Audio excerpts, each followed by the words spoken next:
Soviet disk detected. To play the Allied missions, please insert the Allied disk.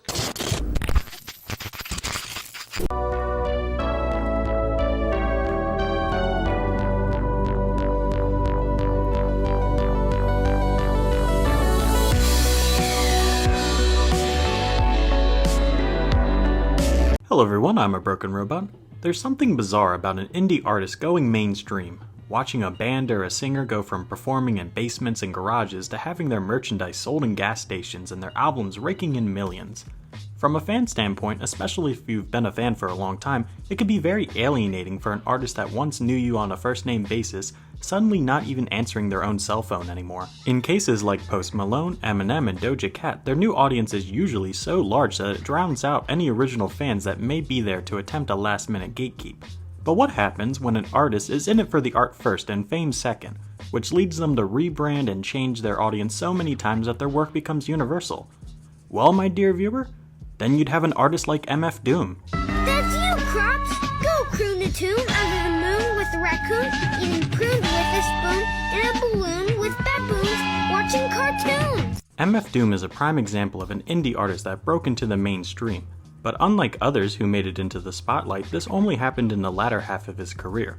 Releasing 6 studio albums over a span of 2 decades, his long-lasting effect on the rap and hip-hop industry can be found in his 10 instrumental albums, as well as his 6 collaborative albums, which garnered Doom the illustrious title as your rapper's favorite rapper. Despite being huge in the underground rap scene and even breaking into the mainstream in the 2010s, he used the persona as a rap supervillain to remain both anonymous and have an aura of mystery that kept crowds coming to his live concerts, even when he wouldn't show up himself, often using doppelgangers to fool crowds, cementing himself as a true villain. Some online will question why Doom wouldn't perform in his own concerts despite his fans, but yet his fans seemingly love him more after this series of doppelganger concerts. MF Doom never sought fame, and when he received it, he often purposely moved back into the shadows by changing his persona back and forth numerous times, which made him respected among the underground and mainstream rap scene for most of his career, and his seemingly sporadic and random album releases kept fans on their toes. But to truly understand why MF Doom is so important to the very soul and culture of modern rap and hip-hop, we have to go back to the beginning. Exterior like fish eggs, interior like suicide wrist rags. I could exercise you, this could be your phys ed. Cheat on your man, homie. I try to sneak through the door, man. Daniel Dumoulin was born in Hounslow, London in 1971. His mother was the daughter of an immigrant, and his father was an immigrant himself from Zimbabwe. Dumoulin claims himself that he was conceived in the United States but just happened to be born in London because his mother was visiting family. Complications with his birth certificate and US citizenship status forced him to remain in London for the first few years of his life. As a child, Dumoulin moved with his family to Long Island, New York. He grew up near Long Beach, New York, and often played on the streets as a young man. He told interviewers that he had no memory of his London childhood, and his parents had no affiliation with British culture except for a few years they lived and worked within the British capital. Despite Daniel's lack of connection to British culture, interestingly enough, he remained a British citizen for the rest of his life, never gaining American citizenship, renewing the same visa over 10 times over the span of his life. At a young age, it was clear that Daniel had a love for music, working as a small-time DJ for his friends and neighbors during the summer, only at 9 years old. He ended up being the eldest brother of 5 children, and as a child he bonded especially with his younger brother Dingazwe Dumoulin over their love for music, listening to their mother's record collection nightly, and often hanging outside music clubs despite their young age. Daniel also planted an important seed as a child that would go on to affect the second half of his life. Daniel was a huge comic book fan and especially liked the Fantastic Four. This is where he was given the childhood nickname of Doom, after the comic book villain Victor Von Doom. When Daniel reached his early 20s, he and his brother often DJ'd in local clubs and began to work on their own independent lyrical songs. Daniel had adopted his first alias, Zevlov X, characterized by the symbol of a stereotyped African cartoon man. Dumoulin formed the hip-hop group KMD in 1988 with his younger brother, now going by the name DJ Subrock, and a childhood friend DJ Rodan. DJ Rodan, who was later replaced by Onyx the Birthstone Kid, an up-and-coming instrumental composer that had a long-lasting effect on Daniel's diverse instrumental style, truly pushed them to the next level. KMD was eventually signed to Elektra Records. They worked with other music groups for a short period till in 1991 their debut album Mr. Hood was released, which sold relatively well for an unknown group in the 90s at a time when rap was on the rise nationwide. Sbarro's Dunkin' Donuts, they're simply the best. And don't forget the orange chicken at Panda Express. But if you're short of cash, like little old me, the window shopping's always... While for Daniel and his younger brother it seemed like they had finally gotten their big break, tragically on April 23, 1993, just before the release of the second KMD album, Black Bastards, Subroc was struck by a car and killed while crossing the Long Island Expressway. Some sources claim that it took EMTs hours to arrive on scene, and the sudden unavoidability of his younger brother's death changed Daniel permanently, leaving him with grief that lasted his entire life, as displayed in his music throughout his entire career. Doomlay wanted to honor his brother's memory and personally completed the album alone over the course of several months. It was announced for release on May 3, 1994.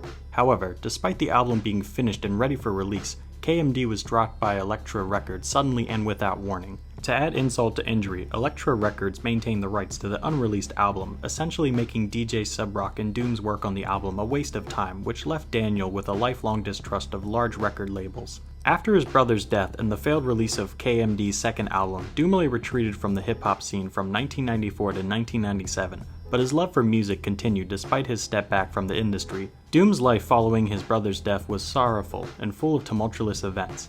In one interview, he said he was living, quote, damn near homeless, walking the streets of Manhattan, sleeping on benches. In the late 1990s, he later moved to Atlanta in search of work, which reintroduced him to the thriving underground rap scene in South Atlanta. According to interviews with Doomlay, he was recovering from his wounds and swearing revenge against the industry that so badly deformed him and spat on the grave of his younger brother. Black Bastards had been bootlegged by that time, but was not officially released until 2000 to little fanfare. In 1997, he returned to the New York rap scene, where Doomlay began freestyling incognito at open mic events at the Nuyorican Poets Cafe in Manhattan, which can still be visited today. Initially, he obscured his face by putting tights over his head to hide his identity and avoid being profiled as Daniel Doomlay. After difficulty singing with his mouth covered, he had taken on a new identity, MF Doom, with a mask similar to that of the Marvel Comics supervillain Dr. Doom. Viewers of this experimental phase commented how Doom's rhyming lyrics combined multiple styles and were always keeping listeners on their toes. Doom might start out with a hard-hitting song about murder and end with a freestyle about taking a bath with no shampoo. As Doom's popularity continued to rise in the Northeast rap scene, with no build-up, on October 19, 1999, Bobito Garcia, the owner and operator of Fondulum Records, released Operation Doomsday, Doomlay's first full-length album as MF Doom. For the album, Doomlay's collaborators on Operation Doomsday included friends and members of the Monsta Island Czars collective, who Doom would later become a member of, for which each artist took on the persona of a monster from the Godzilla franchise. MF Doom's production style on Operation Doomsday is characterized by its use of obscure samples, lo-fi beats, and gritty production techniques. He produced most of the album himself under the pseudonym of Metal Fingers, creating a sound that was distinct from mainstream hip-hop at the time. One of the album's standout features is MF Doom's lyrical prowess. The album released in the twilight era of gangsta rap and shattered listeners' perception of what rap could be. His intricate rhyming schemes, wordplay, and storytelling abilities are on full display throughout the project, from introspective tracks like Doomsday to the narrative-driven songs like Rhymes Like Dimes. MF Doom showcases his versatility as a composer and lyricist. Infamously, in the track Doomsday, he shares his personal feelings towards the rap industry as well as his mourning over his brother's death, showing a more emotional and vulnerable side in a time that only respected hardcore figures in the rap scene. While Operation Doomsday wasn't a commercial success upon its initial release, it gained a cult following over the mid-2000s and has since been recognized as one of the most influential hip-hop albums of its era. Its impact can be seen in work of countless underground and alternative hip-hop artists who have been inspired by MF Doom's style and approach to music. The album's production sampled cartoons including the Fantastic Four and Spider-Man, which would help pave the way for future prototype styles, which helped each Doom album stand out. In 2001, Doomlay began releasing his Special Herbs instrumental series under the pseudonym Metal Fingers, which further added to the mystery behind the mask, since many at the time assumed that they were separate artists. Some had suspected that Metal Fingers and MF Doom were one and the same, but the series of instrumental tracks added to the mystery as to who these composers were. MF Doom also took on a third persona as King Ghidorah, and continued working with Monsta Island Czars, which culminated in the next major release. Monsta Island Czars was a group of instrumental producers, each named after a character in the Godzilla universe, including Megalon, Rodan, Kamacuris, Kong, King Caesar, and notably MF Grimm as Jet Jagger, and the newest group member, MF Doom, as King Ghidorah. The group's founder, MF Grimm, would be incarcerated and absent from their only album as a group, 2003's Escape from Monsta Island. While Doom's impact on the group was rather minimal, the character and diverse instrumental styles of Escape from Monster Island were directly inspired by Doom's unique style and encouraged himself and other rappers to further explore what exactly rap could be. It's also important to mention that Doom truly started to embody his new persona, as later in 2003 he would explore the King Ghidorah character in more detail, releasing another solo album under the name entitled King Ghidorah Take Me to Your Leader, better known simply as Take Me to Your Leader. The King Ghidorah album would be a one-off style and may stand out as one of the weirdest and most experimental albums in MF Doom's discography, being my personal favorite. MF Doom's King Ghidorah persona was based on the three-headed dragon by the same name, who would often be the villain in old-school Godzilla movies, sticking to Daniel's overarching aura of being a rap villain.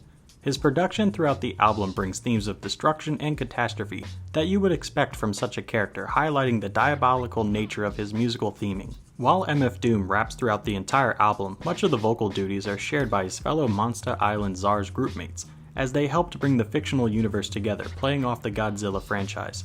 Some songs feature other rappers besides King Ghidorah, entirely making this album far more diverse than Operation Doomsday.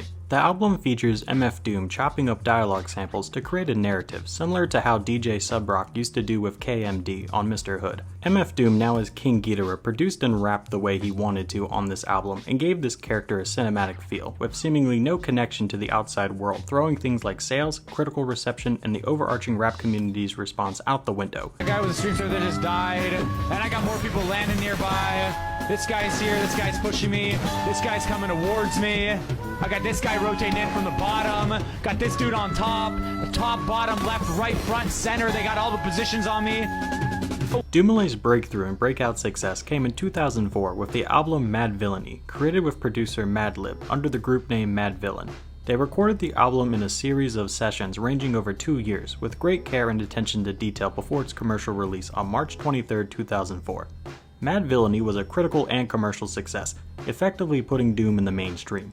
The album in recent years has become known as Doomalay's masterpiece, and rappers like Tyler the Creator, Kanye West, and Rick Ross all highlighted as a bastion of inspiration for their future work. Tracks like All Caps and Meat Grinder were widely popular and broke much of the stigma around rap's fanbase being majority African American, as the album was extremely popular among white and Latino and even foreign audiences. The album famously was a breakout success in Europe and introduced rap to an entire generation of European listeners. Although still an independent artist that composed instrumental tracks under the alter ego of Metal Fingers, Doomalay took a bigger step towards the mainstream in 2005 with The Mouse and the Mask. This was a collaboration with producer DJ Danger Mouse, temporarily forming the group Danger Doom for the album. The tracks released on October 11, 2005 to mixed success. The album was famously developed in collaboration with Cartoon Network's Adult Swim and featured voice actors and characters from its programs, specifically Aqua Teen Hunger Force, which Doom was a huge fan of. The Mouse and the Mask reached number 41 on the Billboard 200. Later on, Doomalay moved away from solo albums and produced tracks for both of Ghostface Killah's 2006 albums, Fish Scale and More Fish. In February of 2013, Ghostface Killah said that he and Doomalay were in the process of choosing tracks for a collaborative album, which many theorized would be a return to the style of Food. In 2015, Ghostface Killah announced that the album, Swift and Changeable, would be released in 2016, and even later on posted promotional artwork for the collaboration. But sadly it remains unreleased to this day and likely never will be due to its incomplete nature. After some time away from solo albums, MF Doom returned in 2009 with a new album. He had dropped the MF in his name and was now simply Doom. Born Like This was not a traditional MF Doom album, but contained elements from many different pockets of his career. Most of the beats were produced by Doom, and he is the primary lyricist on the mic, but there were still more collaborations on this album than his previous releases. Honestly, going over MF Doom's entire discography could be a video in its own, so I highly recommend anyone in the audience that's still even mildly interested in the few MF Doom albums I've covered or the numerous other ones I've left out of the video. Please do so. It will definitely be worth your time. Anyway, MF Doom was a musician first and a celebrity second, and his mindset of openness to other artists allowed him from 2009 to 2018 collaborate and work on over a dozen albums within and outside his own label. After completing his European tour, Doomalay was shocked to learn that he was refused entry back into the United States. He assumed that his longtime residency and family within the United States would allow him to return, but after being fined by the US Immigration Office for faulty paperwork, he settled in the UK in 2010. Throughout the 2010s, Doom mostly worked in collaboration with other artists and had sporadic releases. In August of 2017, Adult Swim announced a Doom compilation, The Missing Notebook Rhymes, that would consist of songs from his upcoming projects and featured appearances of other artists' songs. The Adult Swim website was to release one new song per week over a course of 15 weeks.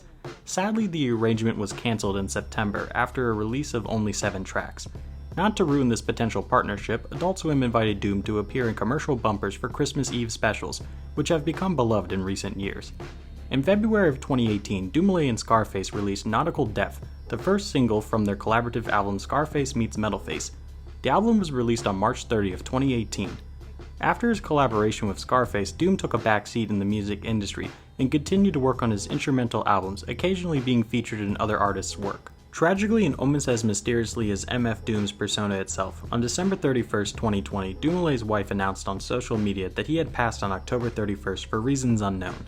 Later investigations and statements from his representative confirmed the death and pleaded with crowds to respect Doomlay's family's wishes for privacy. Shortly after Doomlay's death was announced, Flying Lotus revealed that he had been working together with Doom on a project, and it would be completed to honor his memory. The project was nearly finished in early 2020, but it was later delayed due to lockdown.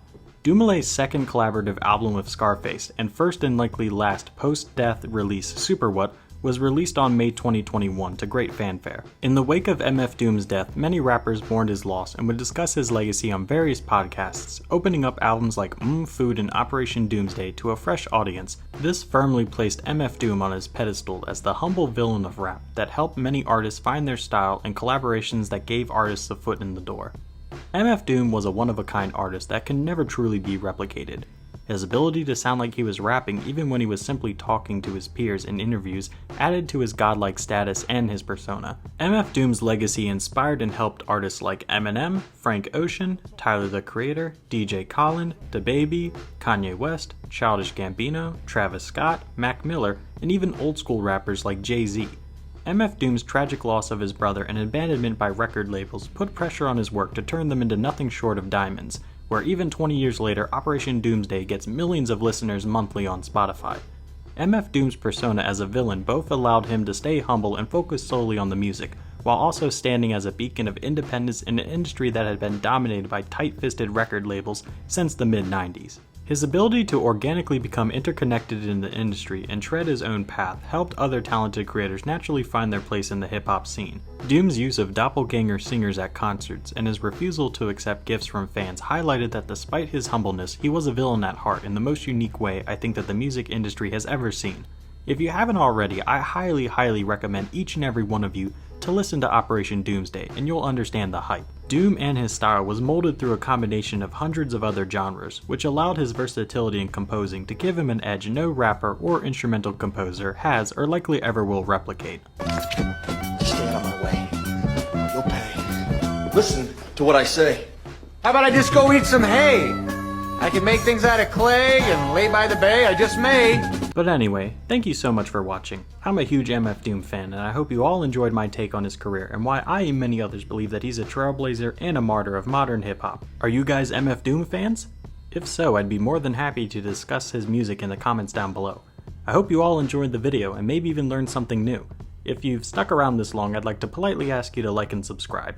If you like the video, not only does it let me know that you guys want more content, but it helps me out personally in the YouTube algorithm, and I couldn't thank you guys enough.